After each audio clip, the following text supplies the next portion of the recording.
বিয়া মোক এগ্ৰিমেণ্ট কৰিছিলে, কিন্তু এগ্ৰিমেণ্ট পেপাৰটো মোৰ হাতত দিয়া নাই। আৰু 1 বছৰৰ পৰা তেওঁ মানে শাৰীৰিক সম্পৰ্ক চলাই আছে। খালি এটা কথাই কৈ বিয়া কৰিব বিয়া কৰিব বিয়া কৰিব, এই কথা কয়। 2টা বেবী হৈছিলে, তো সেইবিলাকো নষ্ট কৰিছে। সেইবিলাক এভিডেন্স মোৰ লগত আছে, ভিডিঅ'। কিন্তু এতিয়া মানে তেওঁৰ অজুহাত যে মাক দেউতাক নামানে একচেপ্ট নকৰা বুলি কোৱাৰ পিছত মই বাদ দিব খুজিছিলো, কিন্তু তেওঁ মোক ভিডিঅ'ৰ দ্বাৰাই ফটোৰ দ্বাৰাই মোক ব্লেকমেইল কৰিছে। এইবিলাক ভাইৰেল কৰিম, তো এনেও ভাইৰেল, যিহেতু মই কন্টেন্ট ক্ৰিয়েটৰ হয়। মই শুনা মতে ইয়াৰ আগতো আৰু 2-3টা কৰিছে এনেকে এগ্ৰিমেণ্ট, কিন্তু কোনো ছোৱালীক বিয়া নাপাতে। আৰু ল'ৰাটোৱে মোক এনেকে কৈ আছে, যেতিয়া মই বিয়া হব খোজো তেতিয়া কয় যে তোৰ কিমান টকা লাগে, মোক খালি টকাৰ দি লোভ দেখুৱাই, যে টকা লৈ যা তই গুচি যা। মই কৈছো মোৰ ইজ্জতৰ লগত মোৰ টকাৰ কোনো মূল্য নাই, মোক ন্যায় লাগে, মই তোৰ লগত বিয়া হম, তই বিয়াৰ প্ৰলোভন দিছিলি, মই বিয়াই হম। কিন্তু তেওঁ খালি টকাৰ কি কৰে, যে টকা টকা টকা লবি তই গুচি যা। কিন্তু মই টকা নিবিচাৰো, মই তাইক বিচাৰো, এতিয়াও তাইক বিচাৰো। তেওঁ অকল নহয়, তেওঁৰ মাক দেউতাক সকলোৱে মোক মাৰাৰ ভাবুকি দিছিল।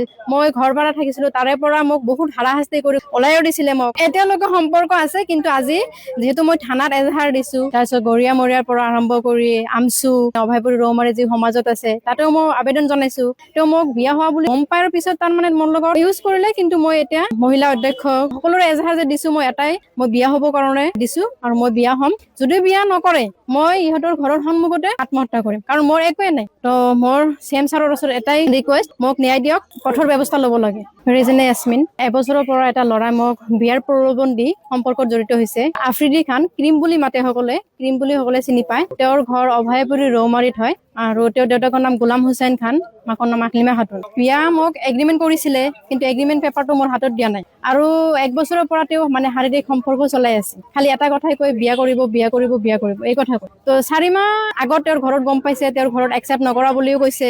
একচেপ্ট নকৰা বুলি কোৱাৰ পিছত মই বাদ দিব খুজিছিলো, কিন্তু তেওঁ মোক ভিডিঅ'ৰ দ্বাৰাই ফটোৰ দ্বাৰাই মোক ব্লেকমেইল কৰিছে। এইবিলাক ভাইৰেল কৰিম, তো এনেও ভাইৰেল, যিহেতু মই কন্টেন্ট ক্ৰিয়েটৰ হয়। তো এনেকে কোৱাৰ পিছত মই বাধ্য থাকিবলগীয়া। 2টা বেবী হৈছিলে, তো সেইবিলাকো নষ্ট কৰিছে। সেইবিলাক এভিডেন্স মোৰ লগত আছে, ভিডিঅ'। চবখিনি কৰিলে তেওঁ মোৰ বিয়া হোৱা বুলি গম পাই মোৰ লগত সম্পৰ্ক কৰিছে। কিন্তু এতিয়া মানে তেওঁৰ অজুহাত যে মাক দেউতাক নামানে এনেকে কৈছে। তেওঁ অকল নহয়, তেওঁৰ মাক দেউতাক সকলোৱে মোক মাৰাৰ ভাবুকি দিছিল, যে মোক মাৰি পেলাব, ছোৱালীটো যদি নেৰে মোক মাৰি পেলাব। মই ঘৰ ভাড়া থাকিছিলো, তাৰে পৰা মোক বহুত হাৰাশাস্তি কৰি ঘৰ ভাড়াৰ পৰা ওলাব লগীয়া হৈছিলে, ওলাইও দিছিলে মোক। ইহঁতে মানে মাৰাৰ ভাবিকো দিছিল যিহেতু। তো ইমান খিনি হৈ যোৱাৰ পিছত এতিয়ালৈকেও তেওঁৰ মাক দেউতাকে মানে মোক মানসিকভাৱে অত্যাচাৰ কৰিছিলে। এতিয়ালৈকে সম্পৰ্ক আছে, কিন্তু আজি যিহেতু মই থানাত এজাহাৰ দিছো, তাৰপিছত গড়িয়া মৰিয়াৰ পৰা আৰম্ভ কৰি আমচু অভয়পুৰী ৰৌমাৰী যি সমাজত আছে তাতেও মই আবেদন জনাইছো। আবেদন জনাৰ পিছত এতিয়া ইছ্যু ধৰাই আছে যে ইমান খিনি জনালে এতিয়া মই নলওঁ। কিন্তু মই সকলোৰে এজাহাৰ যে দিছো, মই এটাই, মই বিয়া হব কাৰণে দিছো, আৰু মই বিয়া হম। যদি বিয়া নকৰে মই ইহঁতৰ ঘৰৰ সন্মুখতে আত্মহত্যা কৰিম, কাৰণ মোৰ একোৱে নাই।